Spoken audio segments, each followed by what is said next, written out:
Iran যুদ্ধের প্রভাবে ৩ কোটিরও বেশি মানুষ চরম দারিদ্র্যের মুখে পড়বে, জানালেন জাতিসংঘ। শিগগিরই ইরানের সব বন্দর অবরোধ করছে মার্কিন বাহিনী। আর কোনো পথ নেই, মধ্যপ্রাচ্য জুড়ে আতঙ্ক। সর্বশেষ জানাবো, পোপ লিওকে ধর্মগুরু হিসেবে দেখতে চান না ট্রাম্প। শিরোনাম শুনলেন, এবারে বিস্তারিত। ইরান যুদ্ধের প্রভাবে ৩ কোটিরও বেশি মানুষ চরম দারিদ্র্যের মুখে পড়বে, জানালো জাতিসংঘ। ইরান যুদ্ধের অর্থনৈতিক অভিঘাতে বিশ্বজুড়ে অন্তত ৩ কোটি ২০ লাখ মানুষ চরম দারিদ্র্যের অতল গহ্বরে তলিয়ে যেতে পারে বলে সতর্কবার্তা দিয়েছে জাতিসংঘ।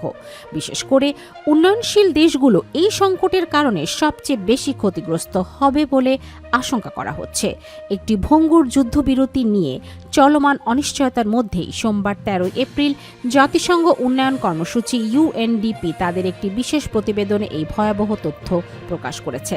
সংস্থাটির মতে, এই যুদ্ধের ফলে বিশ্ব অর্থনীতি বর্তমানে ত্রিমুখী ধাক্কা বা ট্রিপল শকের মুখোমুখি হয়েছে, যার মধ্যে রয়েছে জ্বালানি সংকট, খাদ্য সংকট এবং মন্থর অর্থনৈতিক প্রবৃদ্ধি।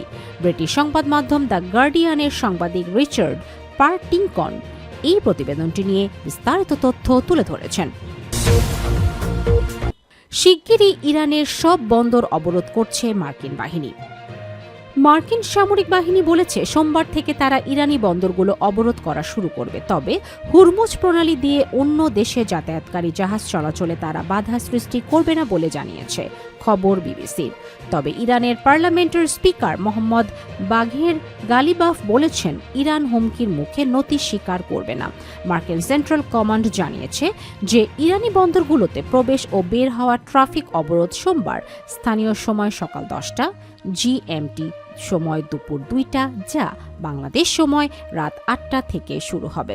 মার্কিন প্রেসিডেন্ট ডোনাল্ড ট্রাম্প বলেছেন, হুরমুজ প্রণালী পুনরায় খুলে দিতে ইরানের ইচ্ছাকৃত ব্যর্থতার জবাবে তিনি এই নির্দেশ দিয়েছেন। তিনি আরও সতর্ক করেছেন যে মার্কিন নৌবাহিনী তাদের উপর হামলাকারী যে কোনো ইরানিকে উড়িয়ে দেবে এবং ইরানকে ট্রানজিট টোল প্রদানকারী যে কোনো জাহাজকে আটক করবে। আর কোনো পথ নেই, মধ্যপ্রাচ্য জুড়ে আতঙ্ক। যুক্তরাষ্ট্র ও ইরানের মধ্যে আলোচনা ভেঙে পড়ার পর মধ্যপ্রাচ্য জুড়ে আশঙ্কার ছায়া নেমে এসেছে। নতুন করে সংঘাত শুরু হতে পারে এমন উদ্বেগে আগে থেকেই উত্তেজনাপূর্ণ অঞ্চল আরও অস্থির হয়ে উঠেছে। এর মধ্যেই ডোনাল্ড ট্রাম্প হুরমুজ প্রণালীতে নৌ অবরোধের নির্দেশ দিয়েছেন, খবর AFP। পাকিস্তানের রাজধানী ইসলামাবাদে 20 ঘণ্টারও বেশি সময় ধরে চলা বৈঠকের পর যুক্তরাষ্ট্রের ভাইস প্রেসিডেন্ট JD ভান্স স্বীকার করেন, দুই পক্ষের মতপার্থক্য এতটাই গভীর যে আপাতত তা মেটানো সম্ভব হয়নি। পরবর্তী পরিস্থিতি কি হবে কিংবা দুই পক্ষ 2 সপ্তাহের যুদ্ধবিরতি মানবে কি না তা নিয়ে অনিশ্চয়তা তৈরি হয়েছে। কোনো সমঝোতা ছাড়াই ইরান ও যুক্তরাষ্ট্রের প্রতিনিধি দল পাকিস্তান ত্যাগ করেছে।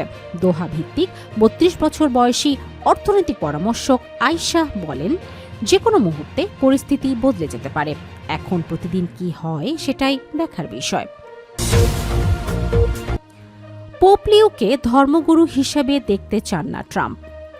মার্কিন প্রেসিডেন্ট ডোনাল্ড ট্রাম্প ক্যাথলিক ধর্মগুরু পোপ লিওর বৈদেশিক ও অভিবাসন নীতি সংক্রান্ত সমালোচনার জবাবে তাকে অত্যন্ত দুর্বল ও ভয়াবহ হিসাবে অভিহিত করে তীব্র আক্রমণ চালিয়েছেন। সোমবার 13 এপ্রিল ওয়াশিংটন থেকে পাওয়া খবরে জানা যায়, পোপ লিও সম্প্রতি ট্রাম্পের অভিবাসন বা আন্তর্জাতিক নীতিমালার সমালোচনা করেছিলেন, যার প্রতিক্রিয়ায় ট্রাম্প নিজের সামাজিক যোগাযোগ মাধ্যম ট্রুথ সোশ্যালে একটি দীর্ঘ পোস্টের মাধ্যমে ধর্মগুরুকে লক্ষ্য করে এই কড়া মন্তব্য করেন। ট্রাম্প দাবি করেছেন, অপরাধ দমনে পোপ অত্যন্ত নমনীয় এবং বৈদেশিক নীতির ক্ষেত্রে তার অবস্থান যুক্তরাষ্ট্রের স্বার্থের পরিপন্থী। বিশেষ করে ইরানের পারমাণবিক কর্মসূচি নিয়ে পোপের কথিত নমনীয় দৃষ্টিভঙ্গির কড়া সমালোচনা করেছেন মার্কিন প্রেসিডেন্ট। ট্রাম্প তার পোস্টে লিখেছেন, পোপ লিও অপরাধের বিষয়ে অত্যন্ত দুর্বল এবং বৈদেশিক নীতির ক্ষেত্রে তিনি ভয়াবহ। তিনি আরও উল্লেখ করেন, ইরানকে পারমাণবিক অস্ত্রের মালিক হতে দেওয়ার বিষয়টি তিনি সমর্থন করেন। এমন কোনো ধর্মগুরুকে তিনি পোপ হিসাবে দেখতে চান না।